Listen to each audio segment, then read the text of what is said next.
बीरबल और गधे का वारिस। जब पूरी जायदाद पर हुआ गधे का दावा। एक सुबह अकबर का दरबार चल ही रहा था कि नगर का एक नौजवान हरिराम सिर झुकाए हंसी रोकते हुए दरबार में हाजिर हुआ। उसके साथ एक बूढ़ा वकील और एक गधा भी था। बीरबल मुस्कराए, इतने लोगों में तुम सबसे शांत लग रहे हो, पर यह गधा कहां से आया? हरिराम बोला, हुजूर, यही है मेरी परेशानी का असली वारिस। दरबार ठहाकों से गूंज उठा। दावा, मेरे पिता ने अपनी जायदाद इस गधे के नाम की है।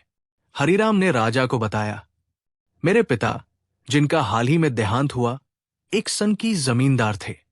उनके पास 500 बीघा जमीन, 3 हवेलियां और 7 लाख सोने की मुद्राएं थी।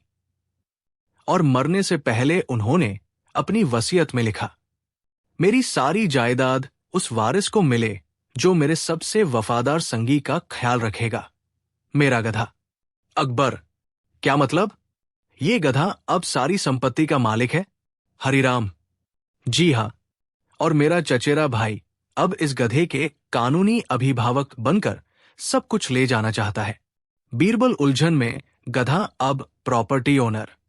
चचेरा भाई शिवराम सामने आया, हाथ में वसीयत और गधे की नाल लेकर बोला, हुजूर, मैं इस गधे का पालक बनकर उसकी संपत्ति संभालूंगा।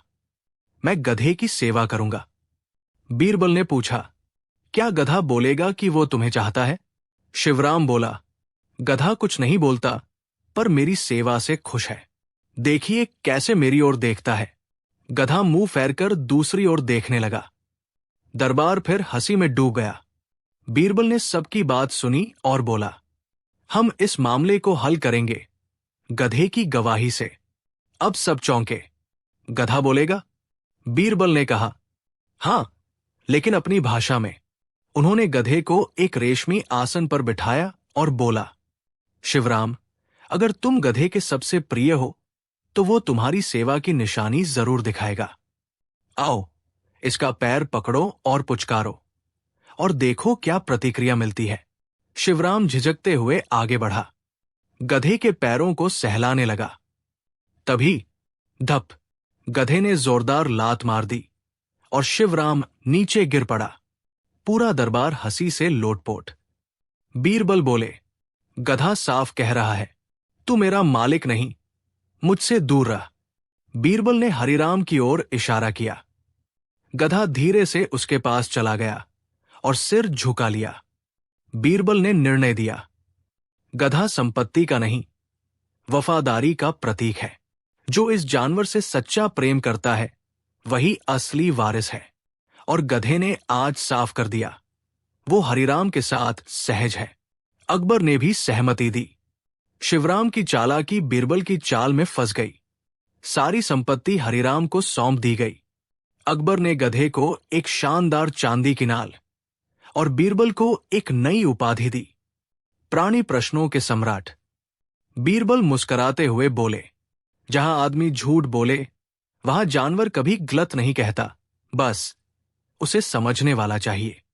सीख, मोरल, वारिस वो नहीं जो वसीयत लाए, वारिस वो है जो भरोसा कमाए। बुद्धि की एक लात झूठे दावों की भीड़ को उड़ा देती है। बीरबल ने गधे से न्याय करवाया और साबित किया कि चुप रहने वाला भी कभी कभी सबसे बड़ी गवाही देता है। अकबर ने बीरबल से मांगी नामुमकिन चीज, और वो भी मिल गई।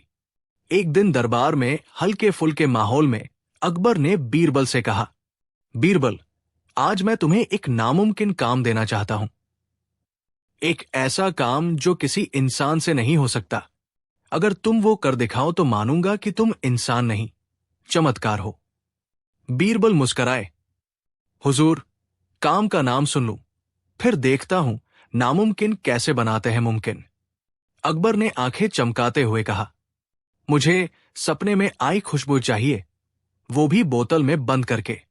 और हां, वो खुशबू ऐसी होनी चाहिए जिसे मैंने सोचा भी न हो। पूरा दरबार हंसी में डूब गया। सब दरबारी बोले, बीरबल अब फंसे।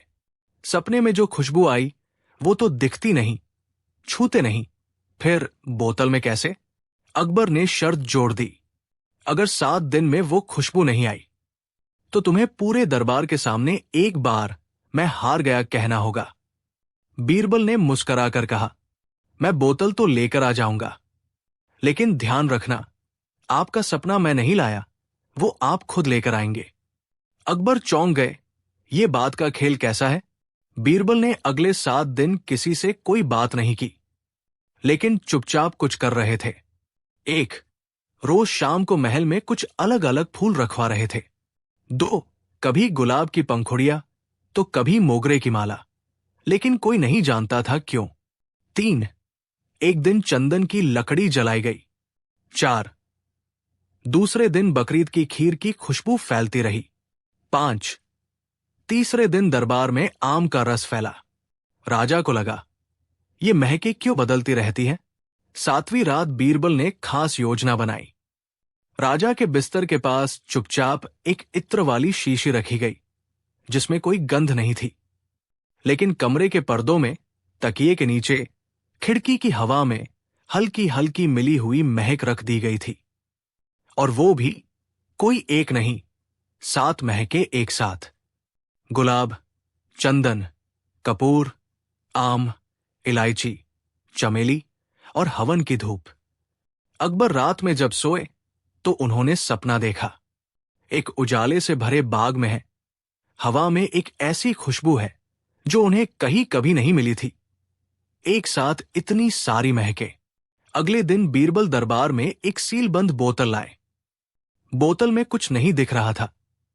राजा ने पूछा, बीरबल, इसमें तो कुछ नहीं है। बीरबल बोले, इसमें आपकी सपने में आई खुशबू है हुजूर। कल रात जो आपने महसूस किया वो मैं 7 दिन से गढ़ रहा था। मैंने आपकी स्मृति में एक नया अनुभव रचा और वो आपकी नींद में घुस गया। अब वो खुशबू हमेशा आपके ज़हन में रहेगी। देखिए, ये बोतल कुछ नहीं दिखा रही, लेकिन जैसे ही आप इसे देखेंगे वो महक याद आ जाएगी।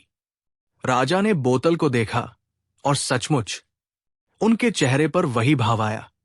हां, मैं उस बाग में हूं, वही खुशबू फिर महसूस हो रही है।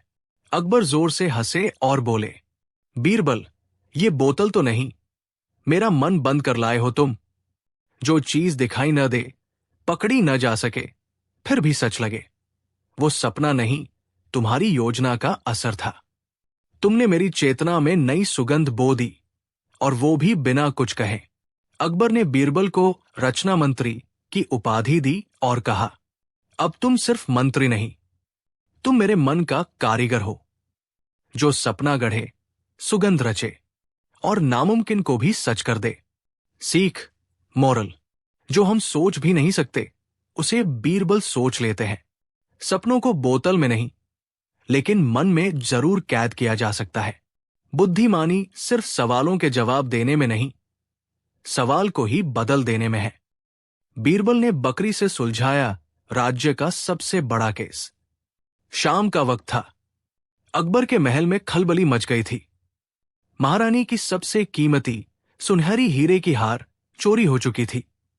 वो हार जो केवल विशेष राजकीय अवसरों पर ही पहना जाता था। महल के हर कोने की तलाशी ली गई, हर नौकरानी से पूछताछ हुई, लेकिन हार का कुछ पता नहीं चला। राजा अकबर ने क्रोधित होकर आदेश दिया, जब तक ये चोरी नहीं सुलझती, सब पर संदेह रहेगा। राज्य का सबसे बड़ा केस शुरू हुआ और पूरे महल पर सन्नाटा छा गया। जांच के बाद बीरबल ने 4 संदिग्धों को सामने बुलवाया। 1, कमला, रानी की प्रियदासी। 2, मोतीराम, महल का पुराना खजांची। 3, फूलकुंवर, बाग की देखभाल करने वाली महिला। 4, दीनू, नया नौकर जो केवल 15 दिन पहले ही आया था। अकबर बोले, बीरबल, अब ये मामला तुम्हारे हवाले है, लेकिन ध्यान रहे, ये सिर्फ एक हार नहीं, मेरी महारानी का विश्वास है। बीरबल बोले, हुजूर, मैं इस केस को सुलझाने के लिए अदालत नहीं, एक बकरी की मदद लूंगा। पूरा दरबार चौंक गया। बकरी? अगले दिन बीरबल ने दरबार के बीचों बीच एक बकरी बंधवाई। बीरबल बोले, ये कोई आम बकरी नहीं है, ये राजब करिए जो हर झूठ पहचान सकती है। अब बीरबल ने चारों संदिग्धों को एक एक कपड़े में एक समान लंबाई की लकड़ी की छड़ी थमा दी और कहा, आज रात हर एक व्यक्ति इस छड़ी को बकरी के पास जाकर छुएगा। अगर वो दोषी हुआ तो बकरी उसके छड़ी को 1 इंच बड़ा कर देगी। फिर बीरबल ने कहा, कल सुबह जब सभी लौटेंगे तब सच्चाई सामने आ जाएगी। चारों ने अपनी अपनी छड़ी ली और चले गए। पर असली खेल बीरबल ने दिमाग में खेला था। उसने बकरी को कुछ नहीं सिखाया था, बल्कि लकड़ियों को ऐसा ही रखा था। असल में बीरबल चाहता था कि डर से चोर खुद गलती करे। जिसने चोरी की होगी वो मानेगा कि बकरी छड़ी बढ़ा देगी और डर के मारे अपनी छड़ी को 1 इंच छोटा कर देगा, ताकि अगले दिन लगे कि बढ़ी नहीं। अगली सुबह चारों दरबार में पहुंचे। बीरबल ने सबकी छड़ियां मापी। तीनों की छड़ी बराबर थी। सिर्फ दीनू की छड़ी बाकी सबसे 1 इंच छोटी निकली। बीरबल मुस्कराए। बकरी ने नहीं, तुम्हारे डर ने तुम्हें पकड़वा दिया, दीनू। अकबर बोले, सच बताओ, कहाँ है हार? दीनू कांपते हुए बोला, हुजूर, मैंने हार नहीं चुराया था, लेकिन मुझे पता था कि मोतीराम नहीं चुराया है और वो चाहता था कि शक मुझ पर जाए, इसलिए मैं डर गया। अब बीरबल मोतीराम की ओर मुड़े। उन्होंने उसके पास वही छड़ी रख दी और कहा, अब तुम खुद बताओ, बकरी क्या कहती है? मोतीराम ने घबराकर कहा, मैं निर्दोष हूं। मैं बीरबल ने जोर से कहा, झूठ बोलोगे तो बकरी बोलेगी, मैं। तभी बकरी जोर से बोली, मैं। दरबार ठाकों से गूंज उठा, पर मोतीराम के चेहरे का रंग उड़ गया। बीरबल बोले, राजा सलामत, बकरी तो कुछ नहीं जानती, पर जब चोर डरता है तो उसकी हरकतें उसे चुप रहने नहीं देती। मोतीराम ने ही हार चुराया था और दीनू को फंसाने की कोशिश की थी। अकबर हंस पड़े। बीरबल, तुम्हारी समझ और बकरी की मौन भागीदारी से इस राज्य का सबसे बड़ा केस सुलझ गया। दीनू को क्षमा किया जाता है और मोतीराम को दंड स्वरूप जेल भेजा जाता है। और बकरी? बीरबल बोले, बकरी को आज से राजकीय सत्यपाल बकरी की उपाधि मिले। दरबार में सब हंसी से झूम उठे। बीरबल ने बकरी को एक हार पहनाया जो किसी गहने से कम नहीं था और बोले, जब इंसानों की जुबानें झूठ से भर जाए तो एक बेजुबान बकरी भी सच बाहर ला सकती है, अगर दिमाग सही दिशा में चले। मोरल, सीख, सच बाहर लाने के लिए कभी कभी गवाह की जरूरत नहीं, डर ही गुनहगार को पकड़वा देता है। बीरबल का असली हथियार था मनोविज्ञान और व्यवहार की समझ। और हां, कभी किसी बकरी को हल्के में मत लेना। बीरबल और झूठ बोलने वाले 4 साधु। एक दिन अकबर बादशाह के दरबार में अचानक 4 अजीब वेशभूषा वाले साधु आ पहुंचे। उनके शरीर पर भस्म लगी थी, गले में रुद्राक्ष, सिर पर जटा, लेकिन चाल ढाल से कहीं से भी वो असली संत नहीं लग रहे थे। उनमें से सबसे बुजुर्ग ने ऊंचे स्वर में कहा, बादशाह सलामत, हम 4 तपस्वी उत्तर दिशा से आए हैं। हमें एक दिव्य भविष्यवाणी हुई है कि इस दरबार में हीरों का वर्षा होने वाला है। अकबर मुस्कराए, लेकिन कुछ दरबारी सतर्क हो गए। बीरबल ने ध्यान से देखा, चारों साधुओं की आंखें चालाक थी और उनके कपड़े असली साधुओं जैसे पुराने नहीं बल्कि नाटकीय थे। और यहीं से शुरू होती है बीरबल की अगली दिलचस्प चाल। अकबर ने पूछा, तुम्हारे तप का प्रमाण क्या है? पहला साधु बोला, मैं पिछले 10 वर्षों से व्रत में हूं, सिर्फ हवा से जीता हूं। दूसरा, मैंने अग्नि के बीच बैठकर 21 वर्षों तक ध्यान किया है। तीसरा, मैं जानता हूं किसके घर में कितना पाप और पुण्य है, मैं दृष्टा हूं। चौथा, मैंने कभी झूठ नहीं बोला, जो बोलूं वही ब्रह्म वाक्य हो जाता है। बीरबल मुस्कराया। चारों अपनी अपनी डींगे हाँक रहे थे और हर कोई खुद को सबसे बड़ा सिद्ध साबित कर रहा था। बीरबल चुपचाप अकबर से बोले, हुजूर, ये चारों ढोंगी है, लेकिन सिर्फ शक नहीं, मैं सबूत भी दूंगा, पर एक दिन की मोहलत दीजिए। अकबर ने कहा, ठीक है, कल तक तुम इनका सच बाहर निकालो। बीरबल ने रात को अपने खास भरोसेमंद जासूस मक्खनलाल को भेजा, उसी भेष में जैसे साधु रहते हैं। मक्खनलाल ने चारों साधुओं की बातें सुनी। एक कह रहा था, कल दरबार में जैसे ही राजा हीरे दिलवाएगा, हम चारों चार दिशा में भाग लेंगे।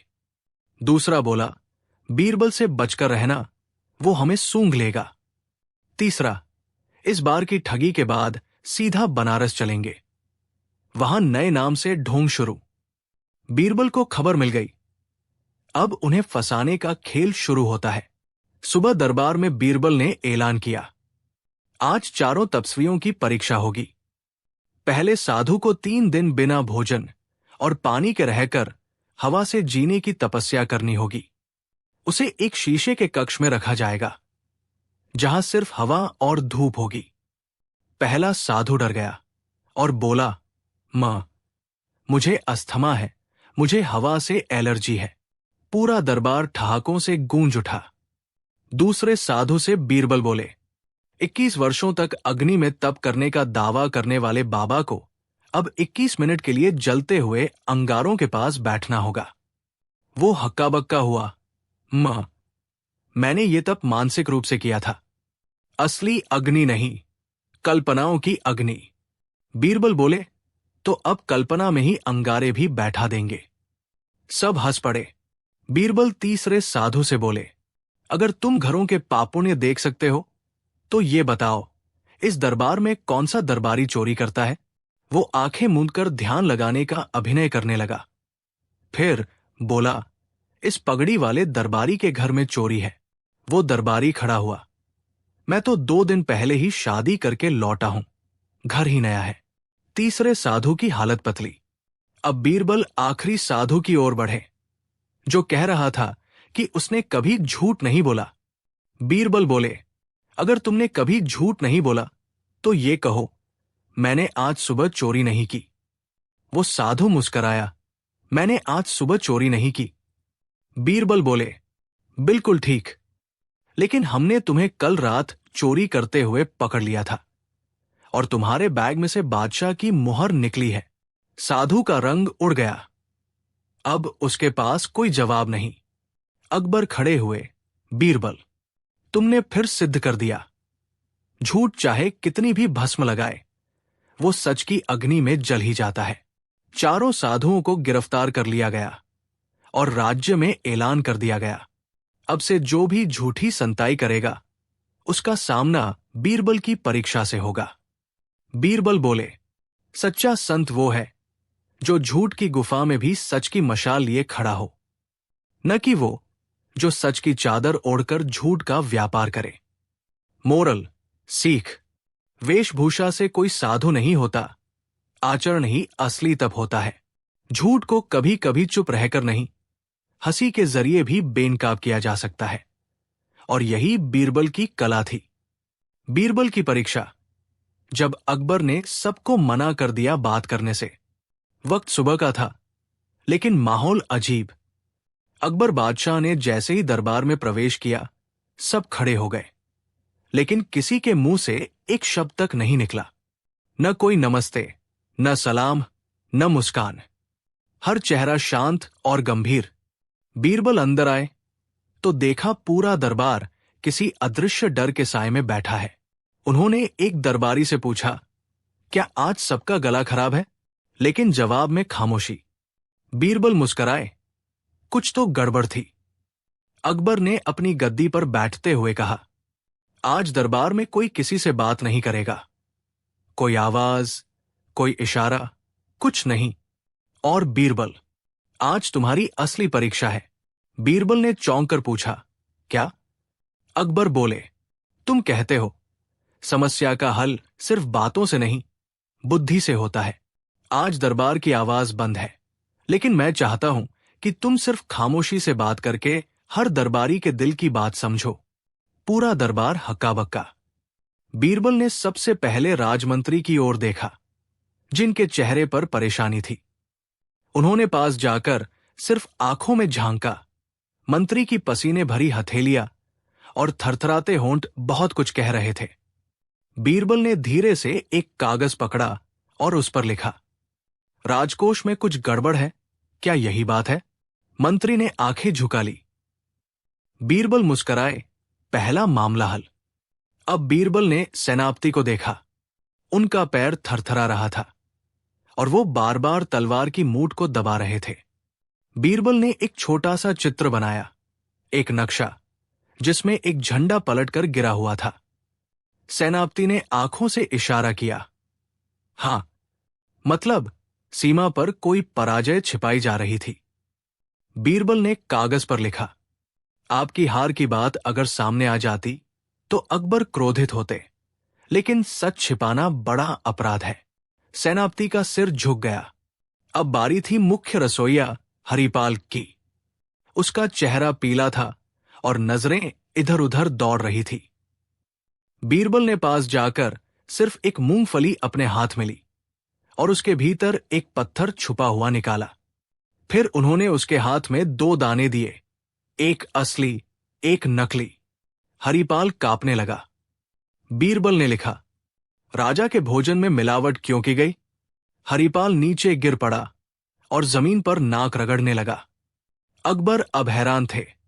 बीरबल, तुमने बिना एक शब्द कहे 3 गहरे राज खोल दिए, लेकिन क्या तुम ये कर सकते हो जब सामने बैठा इंसान झूठ भी ना बोले और सच भी ना हो?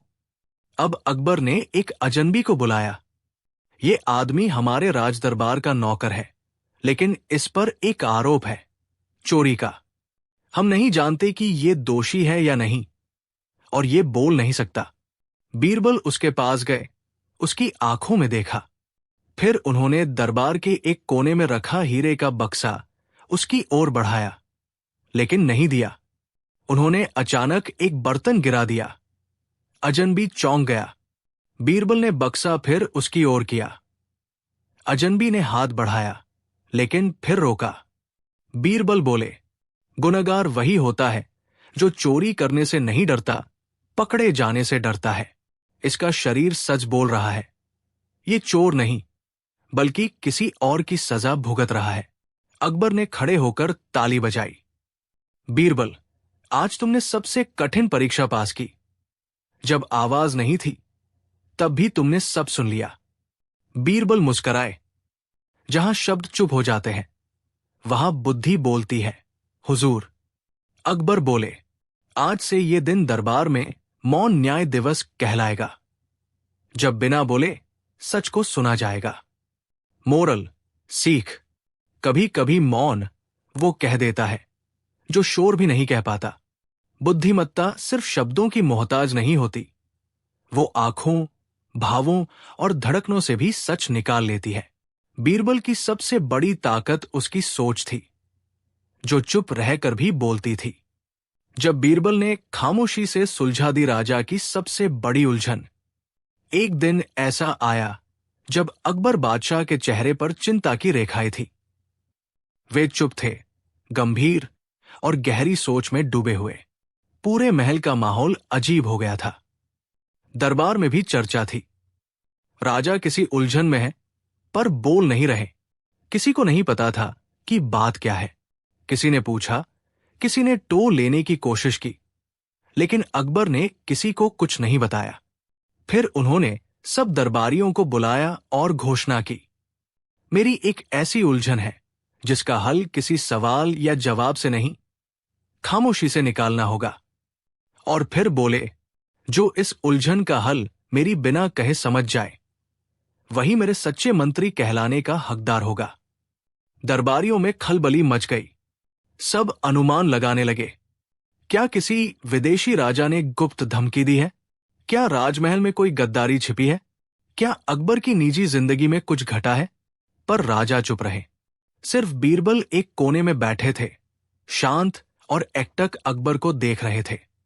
अगले दिन अकबर ने कहा, मैं अब किसी से कोई बात नहीं करूंगा, जब तक कोई मेरी उलझन को खुद न समझे और बिना बोले उसका हल न दे। अगले 3 दिन तक दरबार लगा, लेकिन हर मंत्री, हकीम, ज्योतिषी, सेनापति सबने कोशिश की, पर राजा चुप ही रहे। अब हर कोई परेशान हो उठा। चौथे दिन बीरबल दरबार में एक बड़ी थाली लेकर आए। थाली में केवल 3 चीजें थी। 1, सादा पानी से भरा प्याला। 2, एक रुई की बॉल। 3, एक बंद मुट्ठी में रखा मिट्टी का छोटा टुकड़ा। बीरबल ने कुछ नहीं कहा। उन्होंने पहले पानी का प्याला राजा के सामने रखा, फिर रुई को उसमें डुबोकर चुपचाप मिट्टी पर रखा और देखे बिना लौट गए। अकबर मुस्कराए। वो समझ गए कि बीरबल उनकी बात समझ चुके हैं। बीरबल ने अगली सुबह दरबार में एक पत्र पढ़कर सुनाया। राजा सलामत को दक्षिण दिशा से एक गुप्त संदेश मिला था कि वहां के 2 मंत्री मिलकर आगरा की सीमा पर विद्रोह भड़काना चाहते हैं, लेकिन ये संदेश झूठा भी हो सकता था और किसी विश्वास पात्र को फंसाने की साजिश भी। अकबर ने ये बात किसी को नहीं बताई थी, क्योंकि उन्हें लग रहा था कि राज्य में कोई बहुत करीबी गद्दार है। बीरबल बोले, आपकी खामोशी आपकी असली परीक्षा थी। आप देखना चाहते थे कि कौन आपको शब्दों के बिना भी समझ सके। अब अकबर ने पूछा, लेकिन बीरबल, उस पानी, रुई और मिट्टी का क्या अर्थ था? बीरबल मुस्कराए। पानी हालात, रुई संवेदनशीलता, मिट्टी राज्य की स्थिरता। राजा सलामत, आपकी उलझन ये थी कि क्या हालात को समझे बिना कोई कड़ा निर्णय लिया जाए। लेकिन मैंने दिखाया, जब रुई को पानी में भिगोया जाए और धीरे से मिट्टी पर रखा जाए तो वो मिट्टी को गीला करती है, पर मिट्टी टूटती नहीं। यानी संवेदनशील ढंग से सच्चाई को छूना चाहिए, ना कि कठोर निर्णय से सब बिगाड़ देना।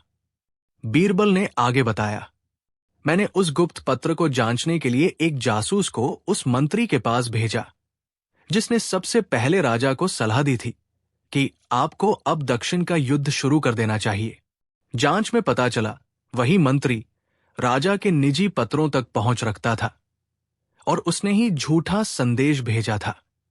बीरबल ने सबूतों के साथ वो मंत्री पकड़वा दिया। अब राजा बोले, बीरबल, जब मेरी जुबान चुप थी तब भी तुम्हारी बुद्धि मेरी आत्मा की आवाज सुन रही थी। तुम्हारा ये मौन न्याय सबसे महान था। अब से मैं तुम्हें सिर्फ मंत्री नहीं, राजमन्यज्ञ कहूंगा, जो बिना कहे मन की बात जान ले। पूरा दरबार तालियों से गूंज उठा। मोरल, सीख, हर सवाल का जवाब शब्दों में नहीं होता। कभी कभी खामोशी ही सबसे गूंगा सच बोलती है। सच्चा मित्र वही है जो बिना बोले तुम्हारे मन की उलझन को सुलझा दे। बीरबल ने यह साबित किया, बुद्धि की सबसे बड़ी परीक्षा चुप्पी में होती है। एक बीरबल की खामोश सजा, जब शब्दों से नहीं चुप्पी से मिला न्याय। क्या कोई इंसान बिना बोले भी पूरी सजा दे सकता है? क्या कभी चुप्पी बोलने से ज्यादा तेज न्याय कर सकती है? शायद हां, अगर वो बीरबल हो। दिल्ली दरबार में उस दिन कुछ अलग था। सूरज ऊपर था, मगर माहौल थोड़ा भारी था। बादशाह अकबर का चेहरा गंभीर था और बीरबल, वो आज कुछ ज्यादा ही शांत दिख रहे थे। दरअसल पिछले कुछ दिनों से दरबार में एक नया रिवाज शुरू हुआ था, हंसी का हल्का मोड़। हर शुक्रवार दरबारी कोई मजेदार किस्सा या कविता सुनाते और जो सबसे ज्यादा हंसाता उसे इनाम मिलता। मगर 3 दरबारियों, रफीक, शमसुद्दीन और नंदराम ने इस पर कुछ अलग ही चाल चली। उन्होंने तय किया कि अगर किसी की हंसी उड़ाई जाए तो भी सब हंसेंगे, और अगर वो कोई ऐसा हो जो पलटकर कुछ न कहे तो और भी मजा आए। और उन्होंने चुना बीरबल को। पहले शुक्रवार उन्होंने एक कविता पढ़ी। एक बीरबल था ज्ञानी बड़ा, पर पगड़ी में छुपा था झाड़ू अड़ा। दरबार में हंसी गूंज उठी। दूसरे शुक्रवार बुद्धिमत्ता की मिसाल कहे जो। दरबारी बोले, मूर्ख वही जो बोले बीरबल जैसा। अकबर भी मुस्कुरा उठे। तीसरे शुक्रवार को उन्होंने एक अभिनय किया जिसमें बीरबल को गधे की भूमिका में दिखाया गया। लेकिन बीरबल खामोश रहे। न कोई गुस्सा, न कोई ताना, न ही कोई चाल, बस हल्की मुस्कान। और ये मुस्कान इन तीनों को डराने लगी। अगले सोमवार दरबार में एक अजीब घटना हुई। तीनों दरबारी किसी कोने में गुमसुम खड़े थे। चेहरा पीला, होठ सूखे, आंखों में भय। अकबर ने पूछा, क्या हुआ दरबारियों? तुम्हारी जुबान कहाँ छुपी है? रफीक बोला, हुजूर। बीरबल ने कुछ बोला नहीं। मगर मगर वो देख रहे हैं, बस देख रहे हैं। अकबर ने चौंक कर बीरबल की ओर देखा। बीरबल आज भी शांत थे, मगर उनकी आंखों में कोई रहस्य झलक रहा था, जैसे वो सब कुछ कह चुके हों। बिना बोले शमसुद्दीन घबरा कर बोला, राजा सलामत। रात को हमने देखा, कोई सपना नहीं था। हमारे तकिए के नीचे किसी ने एक नोट रखा था। बुद्धि का अपमान नींद को हराम कर देगा। नंदराम कांपता हुआ बोला, मेरे कमरे में कोई आया और मिट्टी से दरवाजे पर लिखा, जिसने ज्ञानी की हंसी उड़ाई वो अब अपनी ही हंसी भूल जाएगा। पूरे दरबार में सन्नाटा छा गया। अकबर बीरबल की तरफ देख मुस्कराए। तुमने तो कुछ कहा भी नहीं, और फिर भी इन्हें सबक मिल गया। बीरबल ने पहली बार कुछ कहा। जहां शब्द काम ना करें, वहां चुप्पी डर बन जाती है, और डर कभी कभी सबसे बड़ी सजा होता है। अकबर ने इन तीनों को देखा, जो अब माफी की भीख मांग रहे थे। बीरबल ने कहा, इनके लिए आज कोई सार्वजनिक दंड नहीं। इनकी अंतरात्मा इन्हें रात भर सोने नहीं देगी। यही मेरी खामोश सजा है। अकबर ने सिर हिलाया। एक बार फिर बीरबल ने बिना तलवार, बिना शब्द न्याय कर दिया। मगर उसी रात महल के एक पुराने हिस्से में एक चिट्ठी पाई गई, जिसमें लिखा था, अगर चुप्पी में इतनी ताकत है तो सच छुपाने वालों के खिलाफ बीरबल कितनी देर तक शांत रहेगा? अगली सुबह बादशाह के सबसे वफादार सिपाही की हत्या हो चुकी थी, और उसके पास पाई गई थी वही पंक्ति, वही लिखावट। क्या बीरबल की चुप्पी अभी काम आएगी, या इस बार बोलना जरूरी होगा? कौन है वो जो बीरबल की चुप्पी को हथियार बना रहा है? क्या न्याय का अगला अध्याय बीरबल और गूंगे गवाह की गवाही होगा? जारी रहेगा। बीरबल और गूंगे गवाह की गवाही। जब मौन बोलने लगा। रात के साए में जब महल की दीवारें भी कांप उठें, और एक गूंगे की उंगली बीरबल की ओर इशारा करे, तो क्या बीरबल भी शक के घेरे में आ सकता है? राजमहल की सुबह किसी आम सुबह जैसी नहीं थी। सूरज की पहली किरण से पहले ही महल की सबसे ऊंची मीनार पर एक झंडा आधा झुका दिया गया था। दरबार के सबसे वफादार और बहादुर सिपाही बहादुर खां की रात में रहस्यमयी हत्या हो चुकी थी। अकबर का चेहरा दुख और क्रोध से लाल था। पूरे राज्य में दहशत थी। एक तो सिपाही की हत्या, ऊपर से वो चिट्ठी जिसमें साफ साफ लिखा था, सच जितना छुपाओगे वो उतनी ही तेजी से लौटेगा। अब बीरबल की चुप्पी का हिसाब वक्त लेगा। बीरबल शांत खड़े थे, मगर आज की खामोशी कुछ अलग थी, गहरी, भारी और रहस्यमयी। अकबर ने गुस्से में कहा, बीरबल, क्या यह सिर्फ इत्तेफाक है कि जब तुमने चुप्पी से 3 दरबारियों को सजा दी, उसी के 2 दिन बाद महल का सबसे वफादार सिपाही मारा गया? बीरबल ने सिर झुकाया। हुजूर, इत्तेफाकों से पहले अक्ल का इम्तिहान होता है। इतने में दरबार में एक गवाह लाया गया, एक गूंगा लड़का, जो हत्या के समय महल के उसी हिस्से में मौजूद था। उसका नाम था ध्रुव। ध्रुव डरते डरते आगे बढ़ा, कांपती उंगलियों से कुछ इशारे किए। उसके इशारे का मतलब निकाला गया। मैंने देखा, वो आदमी लंबा था। उसके सिर पर वही पगड़ी थी जो बीरबल पहनते हैं। सारा दरबार चौंक उठा। रफीक, शमसुद्दीन और नंदराम, जिनकी हंसी को बीरबल ने चुप्पी से हराया था, अब मुस्कुरा रहे थे। लगता है बीरबल का चुप्पी वाला न्याय खुद उसी को कटघरे में खड़ा कर रहा है। रफीक फुसफुसाया। अकबर ने गुस्से में कहा, क्या यह मुमकिन है बीरबल? क्या तुम्हारी चुप्पी के पीछे अब कोई और खेल चल रहा है? बीरबल ने कोई जवाब नहीं दिया। बीरबल, अकबर गरजे, तुम्हें अब बोलना ही होगा। बीरबल ने धीमी आवाज में कहा, न्याय को जल्दी नहीं करनी चाहिए। जहां धुआं दिखे वहां आग नहीं होती। कभी कभी आईना होता है। अकबर ने उन्हें 3 दिनों की मोहलत दी। 3 दिन में अगर तुमने साबित नहीं किया कि तुम निर्दोष हो तो तुम्हारी चुप्पी तुम्हारा अपराध बन जाएगी। अब बीरबल अकेले नहीं लड़ रहे थे, बल्कि समय, शक और एक गूंगे की गवाही उनके खिलाफ थी। रात को बीरबल महल के पिछवाड़े गए, जहां बहादुर खां की हत्या हुई थी। मिट्टी में गहरे पैरों के निशान थे और एक टूटा हुआ मोरपंख पड़ा था, जो सिर्फ राजदरबार के विशेष सेवकों को मिलता था। फिर उन्होंने देखा, गूंगा लड़का ध्रुव किसी छाया से चुपचाप मिल रहा था। और वो छाया किसी दरबारी जैसी थी। बीरबल की आंखों में अब चुप्पी नहीं, एक गहरा संकल्प था। लेकिन क्या वो ये साबित कर पाएंगे कि जो गवाह गूंगा है उसकी गवाही झूठी भी हो सकती है? और क्या वाकई तीनों दरबारी इस हत्या में शामिल हैं? या ये किसी और का खेल है जो बीरबल की चुप्पी को चुपचाप हथियार बना रहा है? और सबसे बड़ा सवाल, क्या अगली सुबह गूंगा गवाह खुद बोल उठेगा या वो हमेशा के लिए चुप कर दिया जाएगा? जारी रहेगा अगले भाग में बीरबल और आखिरी इशारा। क्या कभी किसी की उंगली इशारा करके किसी को फंसा सकती है? क्या गूंगे की चुप्पी सबसे बड़ा झूठ बन सकती है? और अगर बीरबल खुद कटघरे में हो तो क्या वो हंसी में छुपा सकते हैं सच का राज? 3 दिन की मोहलत में 2 दिन बीत चुके थे। मेम्बी शहर में चर्चा फैल चुकी थी, बीरबल ने हत्या की। कुछ कहते उन्हीं की चुप्पी थी जिसने दरबारियों को डराया था। कुछ कहते बीरबल ऐसा कर ही नहीं सकते।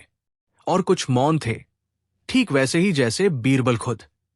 मगर तीसरे दिन बीरबल ने पहली बार चुप्पी तोड़ी, पर जिस अंदाज में, उससे तो पूरी दिल्ली गूंज उठी। बीरबल दरबार में आए, अपने सामान्य कपड़ों में नहीं, बल्कि एक तमाशेबाज की पोशाक पहनकर। पगड़ी उल्टी, आंखों में मोटा काजल, एक हाथ में ढपली और दूसरे में ताली। अकबर हैरान, दरबार हतप्रभ। बीरबल ने सामने आकर झुककर कहा, हुजूर, मैं आज गुनाह कबूल करता हूं। सब चौंके। हां, मैंने गुनाह किया है। मैंने उन दरबारियों की हंसी उड़ाई थी। मैंने उनके मजाक को उनकी आत्मा तक पहुंचाया था। मैंने अपने मौन से उन्हें बेचैन किया। मैंने बिना कुछ कहे उनके अहंकार की छाती में सुई चुभोई। सन्नाटा। पर बीरबल ने ढपली बजाई। एक बात बताइए हुजूर, अगर चोर की शक्ल गधे जैसी हो जाए और वो गूंगे से गवाही दिलवाए, तो क्या गधा भी गवाह बन सकता है? दरबार में हल्की हंसी फिर रुक गई, क्योंकि कोई समझ नहीं पाया। बीरबल ने मंच पर एक नकली तमाशा शुरू किया। 3 पुतले, एक गूंगा लड़का, एक दरबारी और एक सिपाही, और शुरू हुआ मौन न्याय का नाटक।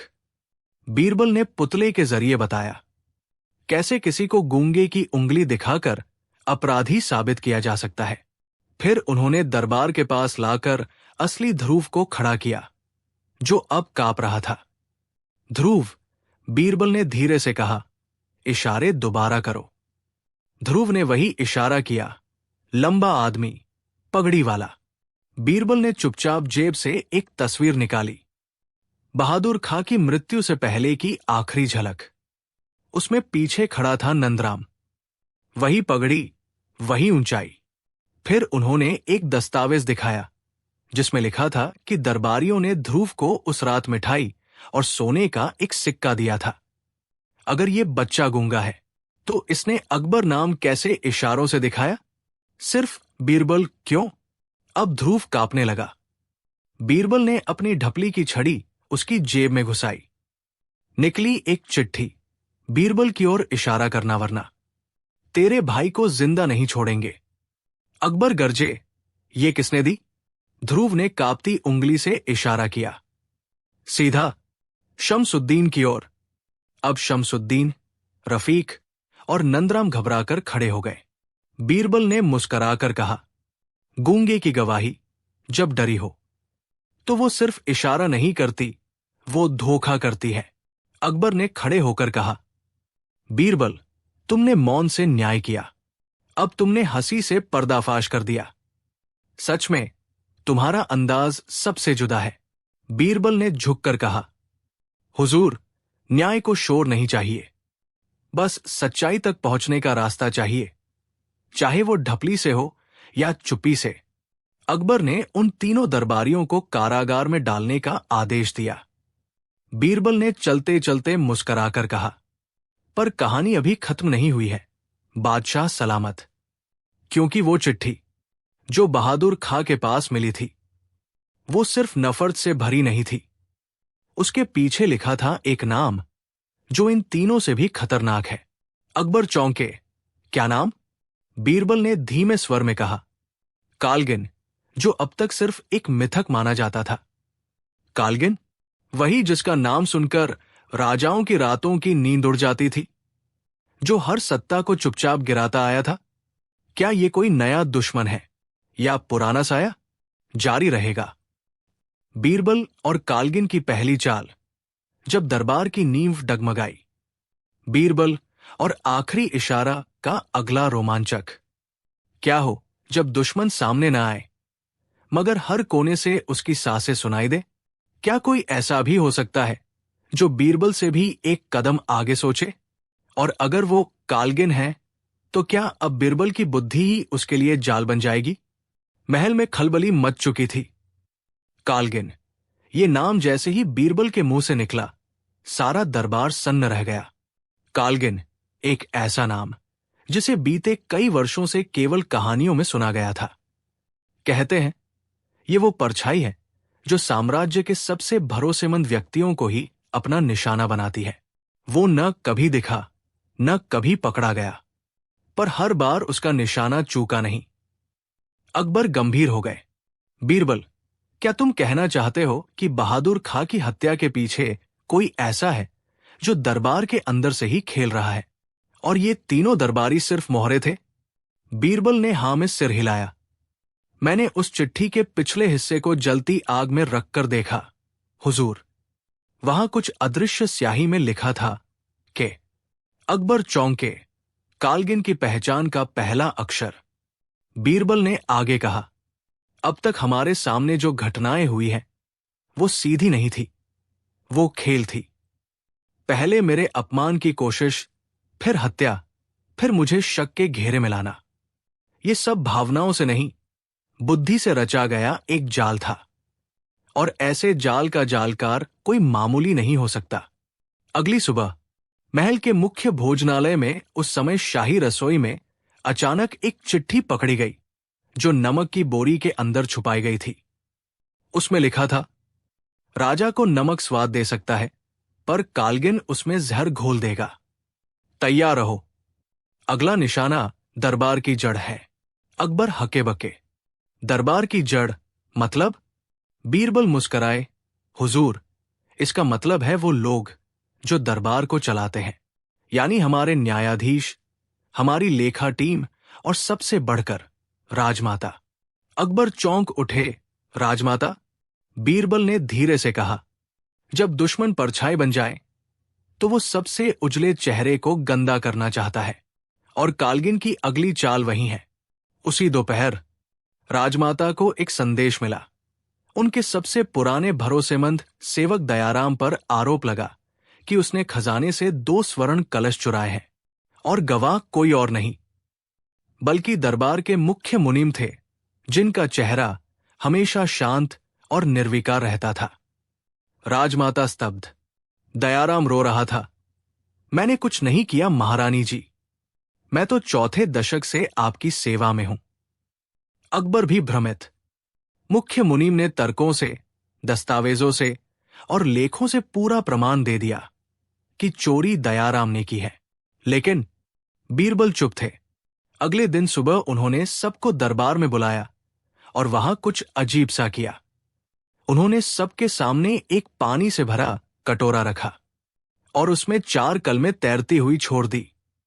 फिर उन्होंने सबकी आंखों में देखा और कहा, जो कलम नीचे जाए वो सत्य बोलेगा, जो ऊपर रहे वो झूठा होगा। दरबारियों ने हंसना शुरू किया। बीरबल, ये कैसी मजाकिया चाल है?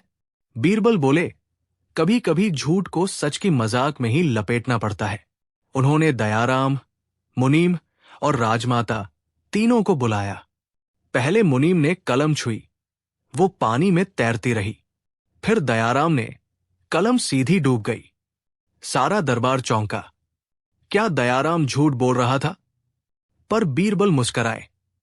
उन्होंने सबके सामने कटोरे का पानी उड़ेल दिया और सबने देखा, उस पानी में हल्का सा तेल था। और कलम? दयाराम की कलम असली थी, बाकियों की अंदर मोम लगी थी, जो तैरती रहती है। बीरबल ने मुस्कराकर कहा, जो झूठे हो वो हमेशा ऊपर तैरते हैं, जैसे गुनाहगार मुनीम की कलम तैरी। और जो सच्चा हो उसकी बात सीधे दिल को छूती है और डूब जाती है। राजमाता की आंखों में आंसू आ गए। दयाराम को गले लगाया। अकबर बोले, ये सब क्या था बीरबल? बीरबल ने कहा, मुनीम को मैंने पहले ही पकड़ लिया था। असली दस्तावेज उसने बदले थे। वो कालगिन का पहला मोहरा है, पर अभी भी उसका असली स्वामी अज्ञात है। अकबर गंभीर हो गए। तो इसका मतलब कालगिन दरबार में ही कहीं छुपा है? वो हमारी नींव हिला रहा है, एक के बाद एक। बीरबल बोले, हुजूर, अब वक्त है कि मैं कालगिन की अगली चाल से पहले उसकी पहचान जान लूं। अकबर, पर कैसे? बीरबल ने धीरे से कहा, दरबार में अब मैं अपना रूप बदलूंगा, और दरबार में किसी दिन आएगा एक पागल, एक मजदूर या एक भिखारी, पर वही होगा बीरबल। और तब मैं कालगिन की सच्चाई जानकर लौटूंगा। मगर उसी रात महल की दीवार पर एक काली स्याही से लिखा संदेश मिला। बीरबल चाहे जितना भी भेष बदले, पर इस बार शिकारी वही होगा। और शिकार? अकबर, क्या अब अगला निशाना खुद बादशाह है? क्या बीरबल छुपे रहकर बचा पाएंगे वो तख्त जो उनके दोस्त का है? और कौन है ये कालगिन जो हर चाल से 2 कदम आगे है? क्या ये कोई अपना है या कोई ऐसा जिसे सबने भुला दिया था? जारी रहेगा अगले भाग में बीरबल और कालगिन का छिपा चेहरा। 3, क्या कभी ऐसा हुआ है कि जिसे हम अपना सबसे बड़ा मददगार समझें, वही हमारी बर्बादी की जड़ निकले? क्या बीरबल जैसे ज्ञानी को भी धोखा मिल सकता है, वो भी अपने ही बनाए हुए दोस्त से?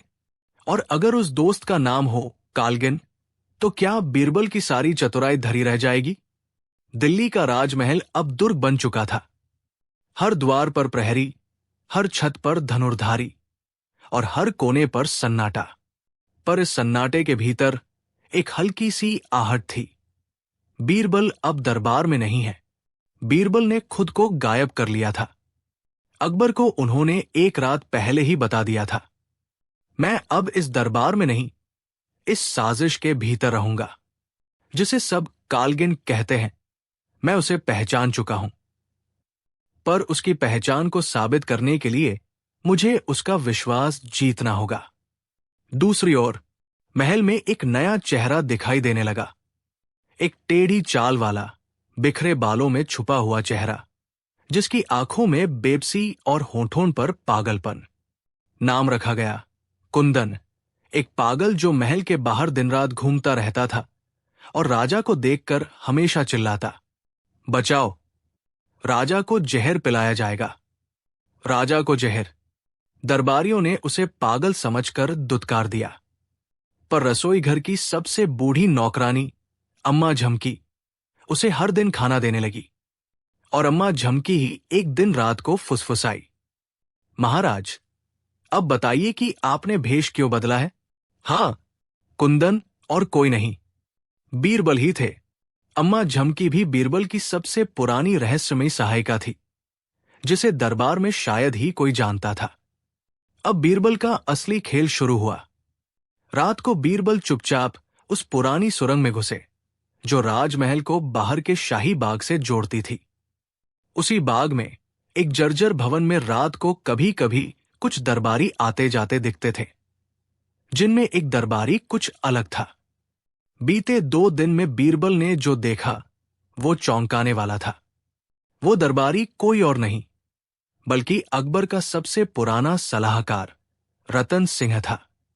वही रतन सिंह जिसने बीरबल को दरबार में आने से पहले सबसे पहले पहचान कर अकबर से मिलवाया था। वही जिसने हर युद्ध में रणनीति दी थी, और वही जो अब कालगिन की असली चाल चला रहा था। पर क्यों? एक रात बीरबल भेष बदलकर रतन सिंह के पास पहुंचे। रतन सिंह ने बिना पीछे देखे कहा, अब कोई बचा नहीं जो मुझे पहचाने कुंदन, सिवाय तुम्हारे। पर अगर तुम बीरबल हो तो बोलो, क्या मेरे शब्दों में दोष है या दरबार में न्याय का अभाव? बीरबल ने धीरे से कहा, तुम तो वो थे जो सत्य की राह दिखाते थे। फिर इस साजिश का कारण क्या है रतन? रतन सिंह हंसा। सच बताओ बीरबल, सालों पहले जब तुम दरबार में आए, अकबर का दिल तुम्हारे लिए धड़कने लगा। मैंने लड़ाइयां लड़ी, मगर वाहवाही तुम्हें मिली। मैंने राजा के लिए राजसी नीतियां रची, पर सम्मान तुम्हें मिला। तुम्हारी चुप्पी ने वो काम किया जो मेरी तलवार न कर पाई। तो मैंने सोच लिया, अब मैं खुद को इतिहास में सबसे बड़ा बनाऊंगा। बीरबल को मिटाकर बीरबल मुस्कराए। इतिहास में कोई नाम बुद्धि से नहीं, सेवा से जाता है, और तुमने सेवा नहीं, साजिश चुनी।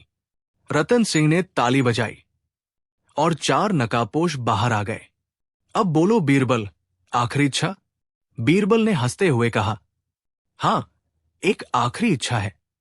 क्या मैं आखिरी बार अपनी ढपली बजा सकता हूं? रतन सिंह हंसा। बजाओ बजाओ। वैसे भी आखिरी संगीत ही तुम्हारा विदाई गीत होगा। बीरबल ने ढपली निकाली और 3 बार बजाई, ठक ठक ठक। और फिर महल की दीवारें गूंज उठीं। घेर लो, कोई न भागे। अकबर खुद सैनिकों के साथ वहां पहुंच चुके थे। रतन सिंह चौंका, ये कैसे? बीरबल मुस्कराए। ढपली की हर थाप दरबार के एक हिस्से में संकेत देती है। पहली थाप, दरवाजे बंद करो। दूसरी, सैनिकों को बुलाओ। तीसरी, राजा को अंदर आने दो। रतन सिंह पकड़ा गया।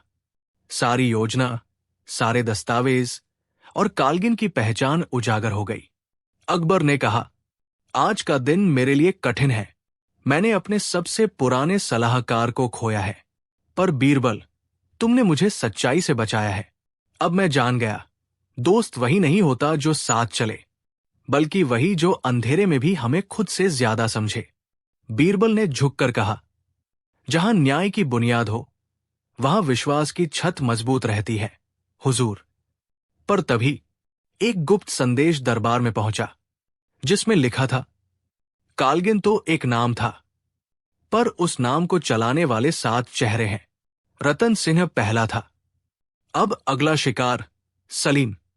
सलीम, राजकुमार सलीम। क्या अब शाही खानदान के भीतर भी साजिश की आग लग चुकी है? जारी रहेगा बीरबल और राजकुमार की आखिरी परीक्षा, जब राजगद्दी पर उठे शक के साए। क्या होता है जब आरोप उसी पर लगे जिसे आगे चलकर ताज संभालना है? क्या वफादारी और बगावत का फासला इतना महीन होता है कि उसे सिर्फ बीरबल ही पहचान सके? और अगर अगला नाम राजकुमार सलीम है, तो क्या बीरबल की अगली चाल उसे गद्दी से बचा पाएगी या दूर कर देगी? दिल्ली दरबार में हलचल। पकड़े गए रतन सिंह की छानबीन में एक रहस्यमयी किताब मिली, नवकालगिन संहिता, जिसमें 7 नामों का जिक्र था जो कालगिन संगठन के साथ मुख्य चेहरे थे। पहला नाम रतन सिंह, बाकी 6 नाम कोडवर्ड में थे, लेकिन एक नाम सीधा लिखा था। वो जिसके सिर पर ताज होगा, वही सबसे बड़ा मोहरा होगा। अकबर के हाथों से किताब गिर गई। क्या इसका मतलब मेरे बेटे सलीम का नाम इस साजिश में है? बीरबल शांत थे। बोलो बीरबल, अकबर ने पूछा, क्या सलीम पर विश्वास किया जा सकता है? बीरबल ने धीमे स्वर में कहा, विश्वास किया जा सकता है, पर परखा भी जा सकता है, हुजूर।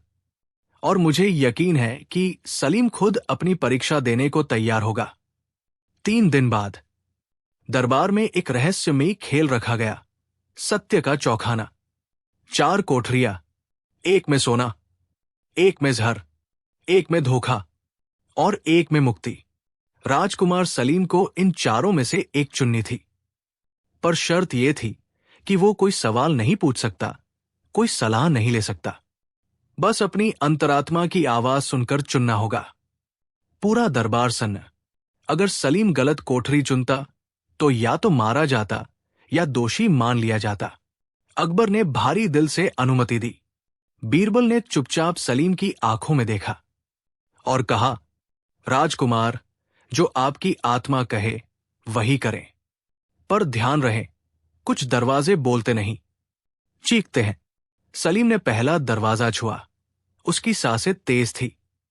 उसके कानों में जैसे कोई आवाज गूंजी, ये सोने वाला है, यही चाहिए राजकुमार को। लेकिन उसने दरवाजा नहीं खोला। फिर दूसरा, हल्की सी सुगंध आई, मगर फिर अचानक बदबू में बदली। तीसरा, बिल्कुल शांत, न आवाज न गंध। चौथा, एक धीमी सी सीटी, जैसे अंदर कोई उसकी राह देख रहा हो। सलीम ने चौथा दरवाजा चुना। दरबार सांस रोके खड़ा था। दरवाजा खुला। अंदर सिर्फ एक किताब थी, पिता को कभी पीठ न दिखाना। नीचे लिखा था, सलीम, तू सफल हुआ। तूने लालच को, डर को और छल को ठुकराया। कालगिन तेरे जहन को छू नहीं पाया। अकबर की आंखों में आंसू थे। वो उठे और अपने बेटे को गले लगा लिया। जगवीर बोला, आपसे नहीं, लेकिन आपने ही मेरी सबसे बड़ी बात को अनसुना किया था। बीरबल ने पूछा, कब? जगवीर की मुस्कान स्याह हो गई। जब मैंने पहली बार दरबार में आने के लिए चिट्ठी लिखी थी, तब आपने मेरी बुद्धि की परीक्षा के नाम पर मुझे दरबार से बाहर करवा दिया था। वो चोट मैं कभी भूला नहीं, और तब से मैं परछाई बन गया, हर साजिश के पीछे, पर सामने कभी नहीं आया। अकबर चौंक उठे। तो नटवर, विवान, श्रीयांश, सब तुम्हारी ही चालें थी? जगवीर बोला, मैं कोई चेहरा नहीं हूं, मैं वो भावना हूं जो हर अस्वीकार किए गए योग्य मन में जन्म लेती है। मुझे हर दरबार में जगह मिलती है, क्योंकि हर दरबार कभी न कभी किसी को अनदेखा करता है। बीरबल आगे बढ़े, बोले, जगवीर, तुम्हारी पीड़ा समझी जा सकती है, पर तुम्हारा तरीका नहीं। तुमने सत्ता को तोड़ने का प्रयास किया, न्याय को बदनाम करने का प्रयास किया, ताकि अपनी भूख मिटा सको। पर न्याय व्यक्तिगत नहीं होता, वो सार्वजनिक होता है। इसलिए मैं राजा से निवेदन करता हूं कि इसे दरबार से नहीं, जनता के बीच भेजा जाए, न्याय सिखाने के लिए। अकबर बोले, ताकि वो हर योग्य परछाई उजाले में बदले। कुछ वर्षों बाद जगवीर गांवों में न्याय सिखा रहा था, और बीरबल फिर से दरबार में बैठे थे। लेकिन इस बार हर निर्णय से पहले एक वाक्य बोलते थे, कहीं कोई परछाई पीछे तो नहीं छूट गई। अब दरबार में सवाल उठते थे, बहस होती थी, और सबसे ज्यादा लोग सच से डरते नहीं थे। मोरल, नैतिक शिक्षा। न्याय सिर्फ फैसला नहीं होता, वो एक प्रक्रिया है जिसमें हर आवाज की अहमियत होती है। और जब हम किसी को नजरअंदाज करते हैं, तो कभी कभी वो परछाई बनकर लौटता है। इसलिए सच्चे न्याय में हर व्यक्ति को जगह मिलनी चाहिए, चाहे वो कितना भी चुप क्यों न हो।